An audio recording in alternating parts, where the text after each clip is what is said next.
How do I decide if I would like to get an epidural or go without pain medication during my birth? So, this is a great question, and it's a very common question. And so, first and foremost, this is a decision that is purely to be made by the mother and to be talked about with her partner. Um, and neither choice is bad. I would like to say that. Neither choice is wrong. Both choices, the mother can be healthy and strong and great, and so can the baby. Um, so there's lots of pros and cons to each, to using an epidural or going without pain medication. So let's start with the epidural. So with the epidural, of course, the pro is that you feel less pain. You may be able to relax a little bit more during and in between contractions. Perhaps you're feeling a lot of fear during the birthing experience, and the epidural can help just because you're having a lot of fear because of the pain.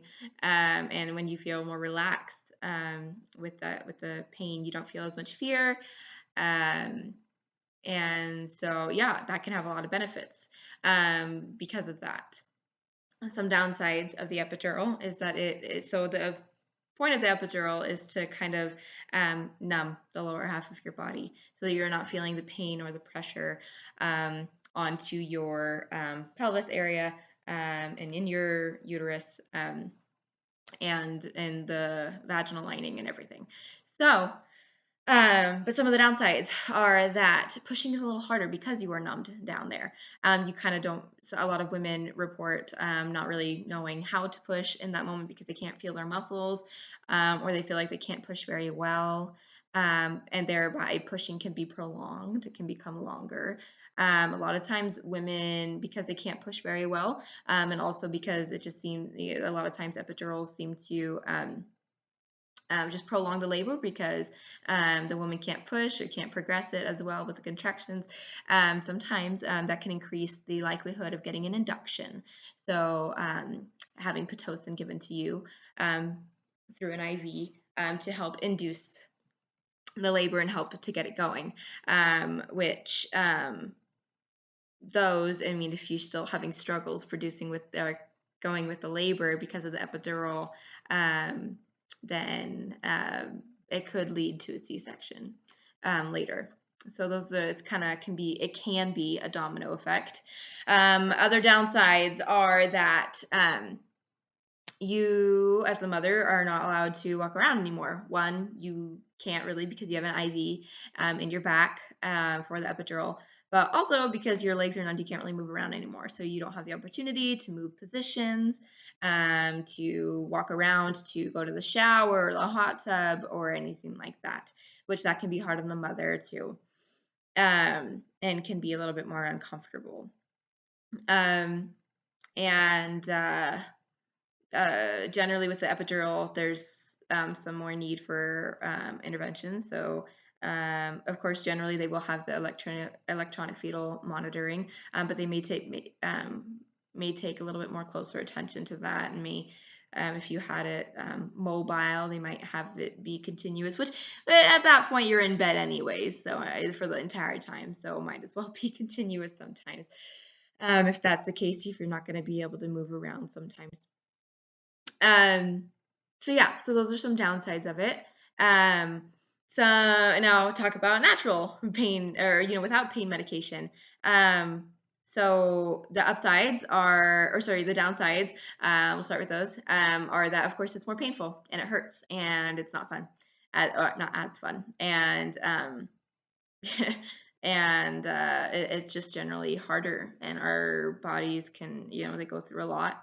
Um, and breathing techniques and things can help with that, but sometimes, I mean, those contractions, they hurt, and those breathing techniques can be hard to keep up.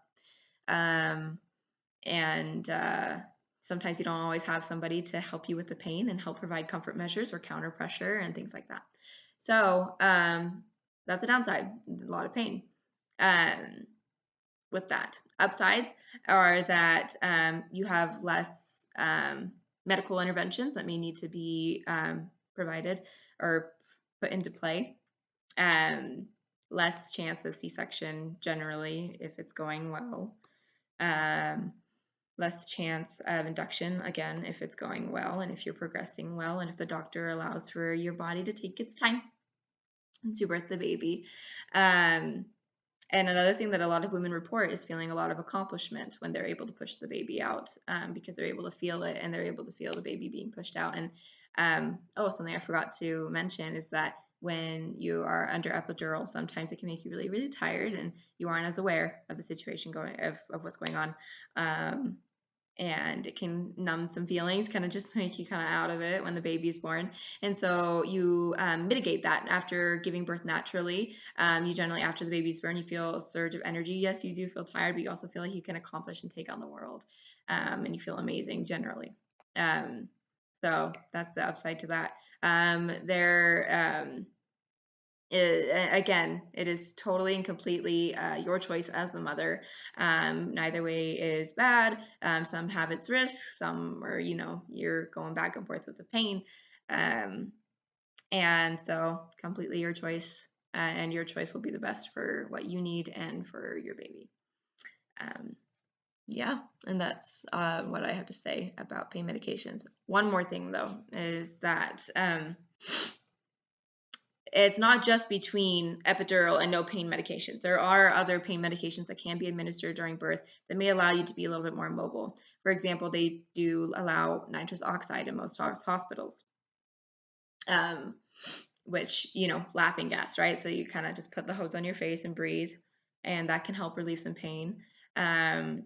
And talk to your doctors about some other pain medications that could be provided, that are more generalized, that aren't as invasive, I guess, as epidurals can be. They may provide less pain relief, but maybe sometimes, you're doing it natural and it's just a little bit too much pain. You just need to take a little bit of the edge off, and just little pain medications can help. And those are my thoughts.